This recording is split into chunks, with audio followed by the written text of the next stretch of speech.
destroyed by the Indiana Fever. Congratulations, you four. You guys have successfully broken Caitlin Clark. Great job. You guys have tried your damnedest to turn her into a role player. What is happening inside the Indiana Fever organization right now is not a transitional phase or a calibration period. It is the methodical, structural erosion of the most consequential basketball talent this league has ever been positioned to. Build around the three-person decision-making core, head coach Stephanie White, general manager Kelly Krauskopf, and president Amber Cox has collectively chosen an organizational direction that contradicts every principle of intelligent franchise construction at every level it can be examined. Rather than redesigning the entire offensive infrastructure around the most gifted and commercially valuable point guard in the history of the sport, they are insisting she compress herself into a system that was never built for her and cannot accommodate what she actually does. The system does not complement her abilities, it cancels them. Every structural constraint placed on her movement, her reads, and her natural decision-making instincts produces a measurable competitive cost that appears in the game data and in the standings simultaneously. This is not a disagreement about basketball philosophy between equally valid schools of thought. This is an organization making decisions that its own results contradict on a nightly basis. The surface-level explanation for what is happening is not the complete one. The complete one is significantly more troubling, and it begins with understanding exactly what is being sacrificed and why. When Caitlin Clark goes rogue, yeah, these networks get exactly what they asked for. They get exactly what they get every penny of what they asked for.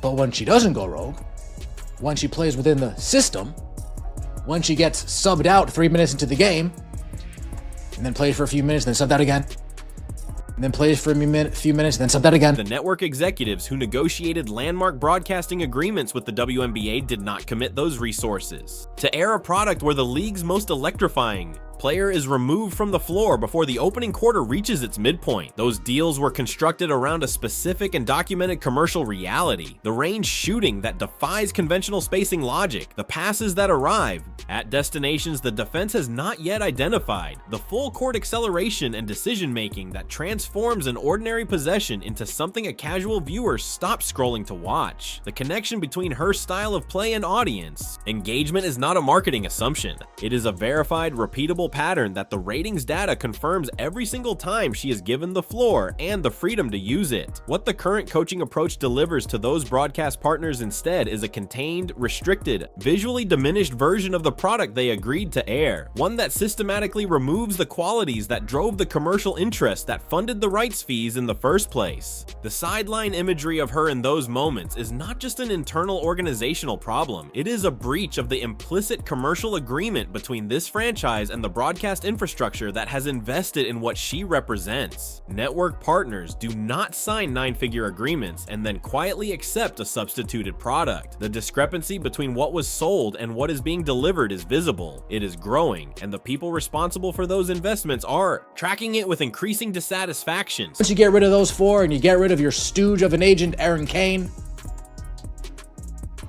you'll be free. And I know we don't want her to go the LeBron route, but at this point, you need to get rid of Aaron Kane and you need to call Rich Paul immediately. Representation vacuum surrounding this situation is as analytically significant as the tactical and organizational failures, and it has received a fraction of the scrutiny it deserves given the commercial scale of what is at stake. The absence of any visible, coordinated response from her representation under Aaron Kane, while this organizational mismanagement has accumulated across an entire season, is not a minor procedural gap. It is a fundamental failure of the protective infrastructure that should exist around any athlete operating at this level of public profile and financial significance. The contrast with how elite athlete representation actually functions at its highest level is instructive. An agency operating with the strategic capacity of a Clutch Sports in this scenario would not allow a negative media narrative to compound unanswered across multiple news cycles. A counter-positioning effort would already be active, visible, and working. What exists around her instead is silence on every front where a protective response should be operating. No institutional pushback against external criticism, no visible signal to the organization that her professional interests are being actively monitored and defended. No public positioning that communicates the representation side of this equation is engaged and prepared to act. That absence does not exist. In a neutral vacuum, it creates space that the organization and its preferred narrative fill by default. Representation at this commercial tier is not a passive administrative arrangement. It is a strategic operational function, and the failure to perform that function actively is itself a form of harm that belongs in the full accounting of what has gone wrong around her this season. Y'all need to listen to this real quick. Let up at all. They're going to stay full. They're going to be disruptive. I think for us, I think we got to get the ball inside to our post players. I think that's one way, or one key to the game that will help us win, is to get AB and Mo and. The basketball strategy this coaching staff is executing does not survive analytical contact with the actual personnel available to run it. And that gap between the system being imposed and the roster's genuine capabilities is producing predictable and documented failures on the court. The foundational directive to route offensive initiation through interior touches is not a bold philosophical commitment. It is a structural miscalculation applied to a roster that was never assembled to execute interior first basketball at a competitive level. Monique Billings is playing fewer than 10 minutes per game. Aaliyah Boston, genuinely skilled as she is in the mid-range environment, is still building the physical consistency and contact finishing reliability that a post-centered offensive philosophy requires as its operational foundation. Building your primary offensive sets around post entries with that personnel construction is not a developmental investment. It is a nightly mismatch being imposed on a roster that the data says is not built for it. The deeper problem is what that philosophy buries in the process. A guard whose presence draws defensive attention and double coverage from 30 feet away is the single most valuable offensive asset any team can possess, because her gravity does not just create her own opportunities, it dislocates entire defensive structures and manufactures open looks at every level for every other player simultaneously. High pick and roll built around a player who commands that kind of defensive respect does not require the roster to be stacked. It requires the coaching staff to understand what they have and design around it. That understanding is not present in what this coaching staff is running, and the game outcomes are the direct consequence of its absence. Stephanie White on why Aaliyah Boston and Caitlin Clark subbed out at the 6:30-minute mark, after which Portland went on a 13-2 run. Well, AB is still on a minutes restriction, so that's why she's coming out, and that's typically around the same time that we've taken Clark out before. None of that is good at all. None of that is good at all. But again, wait, why are you specifying AB's on a minute restriction, but you're not specifying Caitlin Clark's on a minute restriction? Explain, please.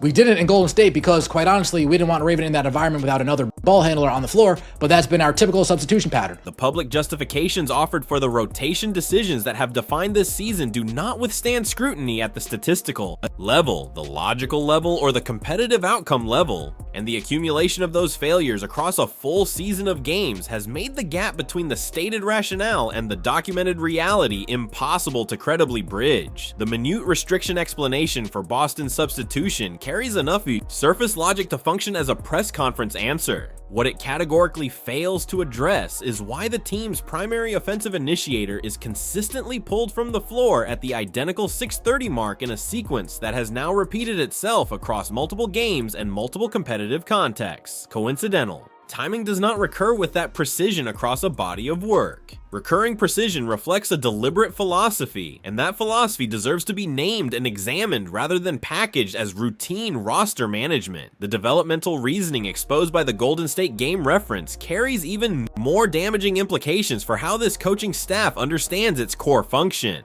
Championship caliber composure under hostile road conditions is not a quality that develops in protected environments. It is a quality that is forged specifically through repeated exposure to exactly those conditions, with the ball in hand and the coaching staff's trust visibly behind the player navigating them. Removing that exposure is not player development. It is the systematic prevention of the experiences that distinguish franchise players from complementary ones. The outcome data surrounding these rotation decisions, the momentum reversals, the point differentials generated during her floor absences, the competitive positions the team enters when she returns, is specific, documented, and analytically consistent. It has been measured against the press conference explanations. The distance between what is being claimed and what the record shows is not a matter of interpretation. It is the distance between a narrative and the facts that narrative was constructed to avoid.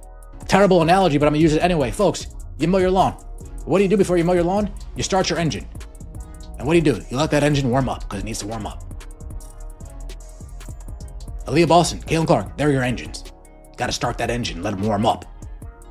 3.5 minutes isn't enough to let them warm up. They finally get into a rhythm, you get an 8-4 lead, 8-2 lead, and you take them out. Well, now they gotta start their engine again. But now we're not starting our engine to begin the game. Now we're starting our engine in the rhythm of a game of momentum we've already lost.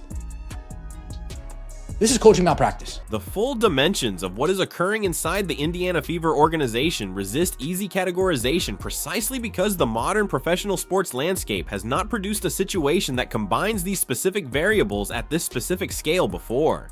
Franchise that possessed no realistic expectation of acquiring a player of this profile found itself in possession of an athlete who had already altered the commercial trajectory of the entire league before her first professional game, and responded to that reality by treating her as a developmental project within a rebuilding framework designed for an entirely different kind of roster. The compression of her game is not a behind closed doors operation. It is occurring on nationally televised broadcasts, in rotation data that is publicly accessible, in press conference statements that contradict observable reality, and in the documented behavioral signals of the players absorbing the daily consequences of that environment. The organizational timeline the front office is operating under, and the timeline that the basketball world's understanding of this moment requires, are not in tension. They are in opposition. The institutional model being applied assumes that talent earns offensive autonomy incrementally, that systems precede stars, that organizational hierarchy supersedes talent differential, that a player demonstrates her readiness within the existing structure before the structure reorganizes itself around her. That model has never produced the outcomes its practitioners believe it produces when applied to genuinely transcendent ability. When a player's presence on the floor physically restructures how opposing coaching staffs design their defensive game plans before the ball is even inbounded, the only organizationally rational response is to engineer everything outward from that reality. You do not negotiate with that kind of gravity. You do not ask it to operate within constraints designed for a different kind of player. You build the entire architectural framework of your offensive system around the distortion field she creates, and you let every other personnel decision flow from that foundation. The psychological extraction being performed by the current approach is documented and compounding with each passing week. The substitution unpredictability, the contradictory role messaging, the public organizational statements that functionally communicate the offense operates at a higher level without her as its primary engine. These are not communication errors or minor strategic miscalculations. They are repeated, public institutional withdrawals of confidence directed at the most important player this franchise has ever had the opportunity to build around. The financial exposure extends well beyond Indianapolis. The WNBA is simultaneously managing television rights architecture, expansion framework negotiations, and a collective bargaining agreement inflection point. Every one of those outcomes, commercially anchored to the viewership numbers that her specific style of play generates more authentically and more reliably than any other product the league currently has available. The coaching staff's sustained commitment to neutralizing that style is not a contained competitive failure. It is an active financial liability against the league's single most consequential commercial moment. The correction this situation requires cannot be engineered from within the coaching staff that created it. It requires an ownership-level decision, a deliberate, visible, institutional choice about whether the remainder of this season reflects the pattern that has been documented or represents a genuine departure from it. That choice still exists. The window for making it is narrowing, and the record being built in the meantime will outlast every press conference explanation offered to justify it.